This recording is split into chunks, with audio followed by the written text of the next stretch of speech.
एक बार ये वीडियो आप देखें। इस वीडियो को देखकर मैं कुछ नहीं बोलूंगा। आपको सिर्फ क्या करना है तो मंदिर में जा रहे देश के प्रधानमंत्री नरेंद्र मोदी कितने कैमरे लेकर जा रहे हैं बस काउंट कीजिए। गिनिए कि मंदिर में भी इतने सारे कैमरास ले जाने की क्या जरूरत पड़ रही है, आखिर क्यों? ये सवाल शायद मुझे आपको बोलना नहीं चाहिए, आपके जहन में खुद आना चाहिए।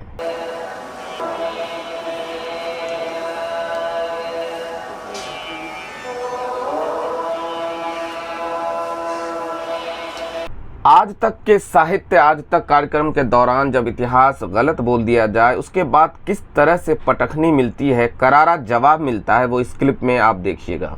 दोस्तों, देश में आम लोगों के बीच जो गुस्सा मौजूदा सरकार के प्रति है वो इस देश की मेन स्ट्रीम मीडिया कभी आपको नहीं दिखाती, लेकिन जैसे ही सत्ताधारी पार्टी के खिलाफ विपक्षी पार्टी अपनी आवाज़ बुलंद करने लगती है, ये मेन स्ट्रीम मीडिया, ये गोदी मीडिया सरकार की सुपारी लेकर सरकार की दलाली करने लगती है। मैं चाहूँगा पहले आप ये वीडियो देखें, इसमें भी हमें कुछ बोलने की ज़रूरत नहीं है। इतिहासकार अशोक पांडे ने ही कैसे उस नैरेटिव और उस झूठे इतिहास को इस 1.5 मिनट की क्लिप में ध्वस्त किया है, जो अक्सर आप लोगों के सामने पहले आर्टिकल छाप के फिर गूगल से अपना इतिहास जो है पढ़ के आपके सामने रट करके बता दिया जाता है और ये बताने की कोशिश होती है कि उन्होंने माफ़ी नामा लिखा तो कौन सी बड़ी बात हो गई। ये तो नेहरू ने भी किया था, लेकिन सच क्या है इस 1.5 मिनट की क्लिप में आप खुद देख सकते हैं। इस क्लिप को जरा देखिए। आज तो नेहरू जी ही नेहरू जी, मजा लीजिए। आज कई बार सावरकर को लेकर कई तरह की आलोचनाएं हम लगातार सुनते हुए चले आ रहे हैं। गांधी, नेहरू, सावरकर ये एक दूसरे के पूरक हैं या एक दूसरे के धुर विरोधी, जैसा कि एक माहौल वर्तमान में क्रिएट किया जा रहा है। चलो भाई देखो अब मैं क्या करता। भारत की जो पूरी आजादी चल रही थी, आजादी की लड़ाई चल रही थी, उसकी 2 धाराएं थी। एक धारा थी जिसका प्रतिनिधित्व गांधी और नेहरू करते हैं, और वो धारा जो थी वो सबको साथ लेकर चलने वाली धारा थी, सर्वधर्म समभाव की धारा थी, अहिंसा की धारा थी, ये सारा कुछ। दरअसल सावरकर दूसरी धारा के भी प्रतिनिधि नहीं माने जा सकते हैं, क्योंकि काला पानी से निकलने के बाद आजादी की लड़ाई में उनकी कोई भूमिका नहीं है। 1937 में जब वो आजाद होते हैं तो वो हिंदू महासभा के अध्यक्ष बनते हैं और 37 से लेकर 47 तक आजादी की लड़ाई में उनका कोई हस्तक्षेप दिखाई नहीं देता है। लेकिन उसी समय एक दूसरा आइडिया ऑफ इंडिया वो डेवलप कर रहे थे, जो हिंदुत्व के माध्यम से हमारे सामने आता है। और वो जो हिंदुत्व का पूरा कंसेप्ट था वो नस्ली राष्ट्रवाद का था, नस्ल पे आधारित जो राष्ट्रवाद होता है उस नस्ली राष्ट्रवाद का था। और ये आप कहीं ना कहीं कह सकती हैं कि जर्मनी में जिस तरह का राष्ट्रवाद था या इजराइल में जिस तरह का राष्ट्रवाद है, एक नस्ल एक राष्ट्र का मामला वहां से निकलता था। तो इनको साफ तो हम कहीं से नहीं कह सकते हैं, धुर विरोधी जरूर कह सकते हैं। मतलब सावरकर की कोई भूमिका देश की आजादी में आप नहीं मानते हैं? नहीं। 2 सावरकर हैं, एक जेल में जाने से पहले और एक माफिया मांगकर जेल से रिहा होने के बाद।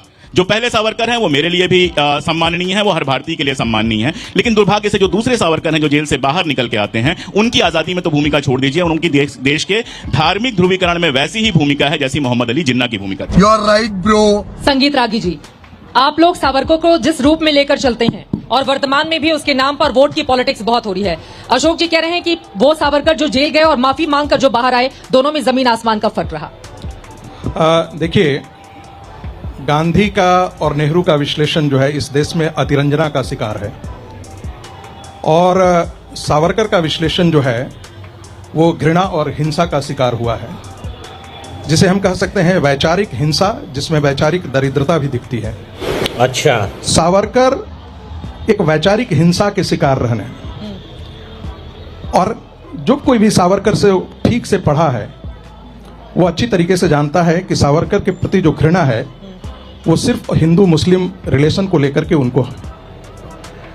गांधी चाहते थे, गांधी की ऐसी राय थी और उनका विश्लेषण था कि जब तक हिंदू और मुसलमान दोनों साथ नहीं आते हैं तब तक स्वतंत्रता नहीं जीती जा सकती है, और स्वतंत्रता की लड़ाई हम यदि लड़ भी लेते हैं तो वी विल हैव टू पे ए हेवी कॉस्ट।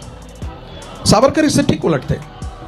सावरकर का कहना था, और जो मैं सही भी मानता हूं, with Muslim, without Muslim and in spite of Muslim.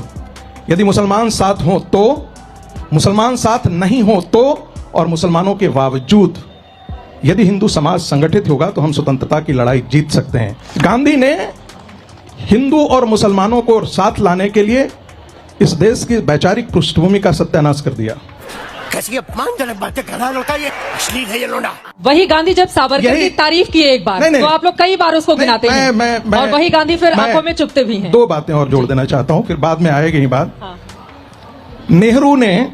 Nehru का जेल, गांधी का जेल और सावरकर के जेल, दोनों में बड़ा अंतर है।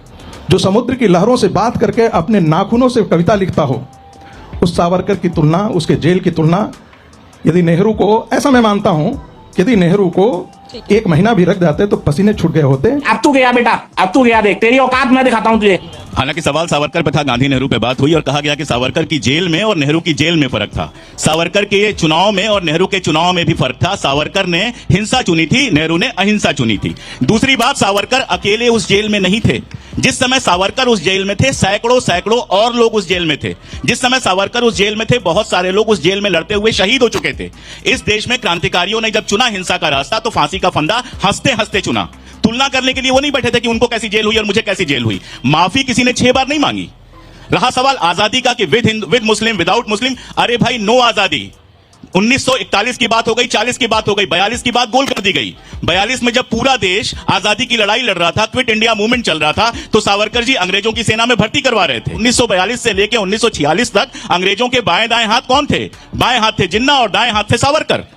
सह लेंगे थोड़ा सा। नहीं, चित्रा जी, आराम से, देखिए, एक आपकी किताब अगर का आप नाम अगर आप है। बीच आराम से में please। अगर आप बीच ऐसे में डिस्टर्ब रुकेंगे, करेंगे ऐसे तो फिर मैं लगातार बीच में डिस्टर्ब करना शुरू नहीं, करूंगा और आपको समझ में आ गया होगा आवाज मेरी भी बहुत ऊंची है। आराम से, चित्रा जी, चित्रा जी, मैं हाँ। चित्रा जी, मैं इसका उत्तर जरूर नहीं, मैंने अभी बात पूरी नहीं की है, मैंने शांति से आपको सुना है, सुनिए आप।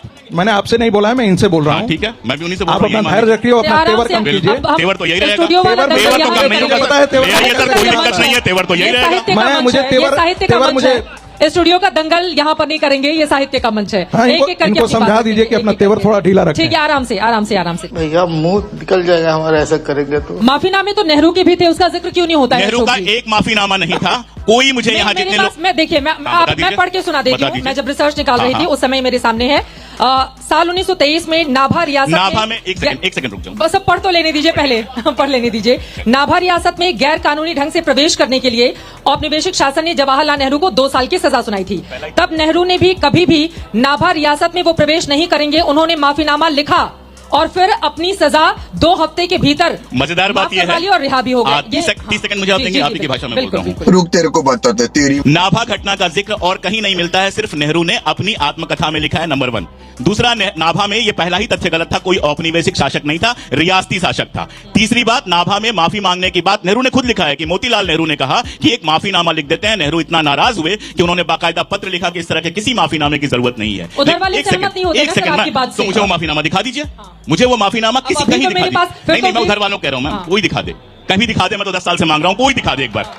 मैं कोई जल्दीबाजी में बात नहीं कर रहा हूं। मतलब तो नेहरू ने कोई माफीनामा नेहरू ने जिंदगी में कभी कोई कहीं माफीनामा नहीं मांगा। ये हुई ना बात। Chitra ji, quit India movement जो है वो गांधी की देन थी। गांधी के फ्रस्ट्रेशन की आवाज थी। हक दिया। जो लोग कहते हैं देश के राष्ट्रपिता हैं, उनको गांधी का हिंद स्वराज पढ़ना चाहिए। मुझे लगता है सुभाष चंद्र ठीक है। बोस ने उनको राष्ट्रपिता कहने से पहले हिंद देखिए, स्वराज जरूर पढ़ा होगा। सुन लीजिए, देखिए यही बदतमीजी है आराम से सर, ठीक है, ठीक है, ठीक है, ठीक है। जिनको आप- बीच सर में जी, जिसको सर जी, बीच भाषा में मुझे भी इंटरफेयर आती है, करने की शुरुआत आपने की ठीक है, थी। ठीक है, आराम से ये सर, बीच अपने में बात- बदतमीजी करने ठीक, की आराम से। संस्कार जो है वो मुझे नहीं मालूम है कि नेहरू की तरफ से आया है या कहां से आया तो है। इस बदतमीजी की शुरुआत आपने की थी, मेरे पिछली बात में बीच में बोल रहे ठीक है, गांधी ने रिलीजियस इस्लाम को, जो एक रेडिकल इस्लाम था, जो दुनिया में आज भी नफरत पैदा करता है, उसको रिलीजियस हिंदुइज्म से रिस्पॉन्ड करने की कोशिश की। सावरकर ने उस रिलीजियस इस्लाम को, उस रिलीजियस और पॉलिटिकल इस्लाम को पॉलिटिकल हिंदुत्व से काउंटर करने की कोशिश की। यही बात जो है अंबेडकर ने कहा कि हिंदू मुस्लिम एकता हो नहीं सकती क्योंकि theology of Islam doesn't permit it. ठीक है। उसी उसी किताब के, जिस किताब की बात हो रही थी, उसके अंत में वही डॉक्टर अंबेडकर लिखते हैं कि अगर हिंदू राष्ट्र बना तो इस देश के दलितों के लिए वो सबसे बड़ा दुर्भाग्य होगा। और अभी तो रुको, क्लाइमैक्स अभी बाकी। देखिए, गांधी से बचना मुश्किल है और राष्ट्रपिता को आप कहिए कि मैं राष्ट्रपिता नहीं मानता तो मत मानिए, उससे राष्ट्रपिता का बहुत कुछ बिगड़ता नहीं है। और मैं दूसरी बात अरविंद ये जी, है अरविंद जी, कि हम अरविंद जब जी, बचपन में अरविंद जी, मैंने इसलिए कहा कि गांधी हिंद स्वराज में कोई लिखते मुझे हैं। टोकने पर बदतमीज कह रहा था और पहले वाक्य के बाद ही टोका जा रहा है। अभी ये बोल रहे हैं, इनको गांधी समझ में आ जाए तो मेरे लिए गंगा नहाना हो जाएगा। गजब बेइज्जती है। और 42 में जो लोग अंग्रेजों की फौज में खड़े थे, कम्युनिस्ट लोग, हिंदू महासभा, मुस्लिम लीग, जितने फंडामेंटलिस्ट ग्रुप हैं वो, MN राय, सारे रियासत, सारी जमींदारी, सारे लोग 42 पे जिस लाइन लगा के खड़े थे, वो लोग आज गांधी पे सवाल उठा रहे हैं और वो देश की आजादी और राष्ट्रीय एकता के सबसे चैंपियन बने हुए हैं लोग। आप कहते हैं गांधी ओवररेटेड हैं। गांधी लोगों ने पढ़ा ही नहीं है और गांधी को समझा ही नहीं, गांधीवादियों ने भी नहीं समझा है। गांधी जब सावरकर की तारीफ करते हैं तो फिर उसका जिक्र क्यों नहीं उस तरह से दूसरे पक्ष की ओर से लिया जाता है? रुको जरा, सबर करो। गांधी जी के पास सावरकर के छोटे भाई गए थे। उन्होंने कहा कि सावरकर जी को इतने लंबे समय से जेल है, और जब वो हुआ, प्रोक्लेमेशन हुआ, शाही प्रोक्लेमेशन हुआ और उसमें सावरकर नहीं छूटे, तो गांधी ने अपने अखबार में बाकायदा पत्र लिखा, इस बात को लेख की तरह लिखा कि सावरकर और उनके भाई को भी छोड़ा जाना चाहिए। एक तो इसको गांधी की महानता की तरह स्वीकार करना चाहिए, नंबर 1। नंबर 2, उस समय तक गांधी को नहीं पता था कि 5 माफीनामे ऑलरेडी लिखे जा चुके हैं। आखिरी बात यह कि कभी सावरकर ने गांधी की इस बात के लिए तारीफ की कि मेरे विचार के एकदम विरोधी होने के बावजूद इन्होंने मेरे लिए बाकायदा लेख लिखा। सवाल यहां है, कहा गया कि गांधी जी कलकत्ता नहीं गए, गांधी जी नोआखली गए थे, फिर कलकत्ता गए थे, सब ठीक है। सावरकर जी क्या कर रहे थे? वो क्यों नहीं गए? वो बंबई के अपने हिंदुओं का संगठन कर रहे थे। लीजिए, बंबई के सावरकर निवास से बाहर नहीं निकल रहे थे। पूरे दंगे के टाइम में सावरकर निवास से बाहर नहीं निकले। इससे बड़ा कोई झूठ नहीं हो सकता। आपने जितने झूठ बोले उससे बड़े झूठ तो हो ही नहीं सकते। सुनिए बात सुनिए, आपको मैंने डिस्टर्ब नहीं किया। सुनिए, 1937 में हिंदू महासभा के अध्यक्ष बनते हैं और पहले भाषण में कहते हैं कि भारत एक राष्ट्र नहीं है, यहाँ 2 राष्ट्र हैं, एक हिंदू राष्ट्र, बिल्कुल इससे बड़ा कोई झूठा और बेवकूफी बड़ा कोई नहीं हो सकता है। सुनिए, यहाँ लोग बैठे इससे बात नहीं करती। भारतीय जनता पार्टी की वेबसाइट पर सावरकर के सारे भाषण 1937 को अहमदाबाद में दिया हुआ उनका पहला भाषण निकालकर पढ़ लीजिएगा, फिर आपको पता चल जाएगा झूठ कौन बोल रहा है और गलत कौन बोल रहा है। You are uneducated, you are idiot sir, basically. बदलते वक्त के साथ यकीनन वीर सावरकर को हम जैसे अपनाएं, महात्मा गांधी को हम जैसे अपनाएं, या पंडित जवाहरलाल चित्रा misquoting is a matrix of uneducated man. जो गलत तरीके से मेथड कोट करता है वो speaking white lies is something which only idiots do. Please, I think आपने माँ के गर्भ से ही गाली सुन कर आए थे क्या? नहीं, आप शायद पैदा होने के बाद पहला शब्द आपने गाली का ही दिया था। चर्चा में शामिल होने के लिए समस्या केवल इतिहास से नहीं है। इतिहास इस तरह से केवल सत्ता के दम पर बदला जाता है और वो तब इतिहास नहीं होता। उम्मीद है आप इतनी सी बात को समझेंगे, नहीं तो कोई बात नहीं। जब आप अपनी आर्थिक तबाही भूल सकते हैं तो हम समझ लेंगे कि आपको अपने इतिहास से भी प्यार नहीं है। आपने देखा कि किस तरह से ये गोदी मीडिया के पत्रकार पत्रकारिता का स्तर न जाने और कितना नीचे गिराएंगे। ऐसे एंकर को या इन पत्रकारों को सुपारी पत्रकार कहना बिल्कुल गलत नहीं होगा। ऐसे ही पोल खोल और गोदी मीडिया को एक्सपोज करने वाली वीडियो देखने के लिए चैनल को सब्सक्राइब कर लें, वीडियो को लाइक और शेयर भी जरूर कर दें। शुक्रिया।